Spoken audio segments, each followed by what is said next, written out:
দেশে বর্তমানে আইনশৃঙ্খলা পরিস্থিতির অনেক উন্নতি হয়েছে মন্তব্য করে স্বরাষ্ট্র উপদেষ্টা লেফটেন্যান্ট জেনারেল অবসরপ্রাপ্ত মোহাম্মদ জাহাঙ্গীর আলম চৌধুরী বলেছেন, যে কোনো ধরনের অপরাধের ঘটনায় যথাসম্ভব দ্রুত ব্যবস্থা নিচ্ছে আইনশৃঙ্খলা বাহিনী। তিনি আজ বিকালে বাংলাদেশ সচিবালয়ে স্বরাষ্ট্র মন্ত্রণালয় সম্মেলন কক্ষে আইনশৃঙ্খলা সংক্রান্ত কোর কমিটির সভা শেষে সাংবাদিকদের সঙ্গে আলাপকালে এসব কথা বলেন। এ সময় স্বরাষ্ট্র মন্ত্রণালয় সংক্রান্ত প্রধান উপদেষ্টার বিশেষ সহকারী মোহাম্মদ খোদা বক্স চৌধুরী, আইজিপি বাহারুল আলম ও র্যাপিড অ্যাকশন ব্যাটালিয়নের মহাপরিচালক একেএম শহীদুর রহমান সহ মন্ত্রণালয়ের ঊর্ধ্বতন কর্মকর্তাগণ উপস্থিত ছিলেন।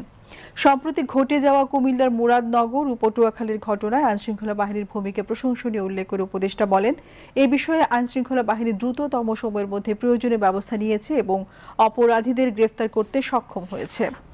দেশে বর্তমানে আইনশৃঙ্খলা পরিস্থিতি আগের তুলনায় অনেক উন্নতি হয়েছে জানিয়ে উপদেষ্টা বলেন, জুলাই গণ অভ্যুত্থান স্মরণে ১ জুলাই থেকে ৫ আগস্ট ২০২৫ পর্যন্ত জাতীয় কর্মসূচির সার্বিক নিরাপত্তা বিষয়ে সভায় আলোচনা হয়েছে।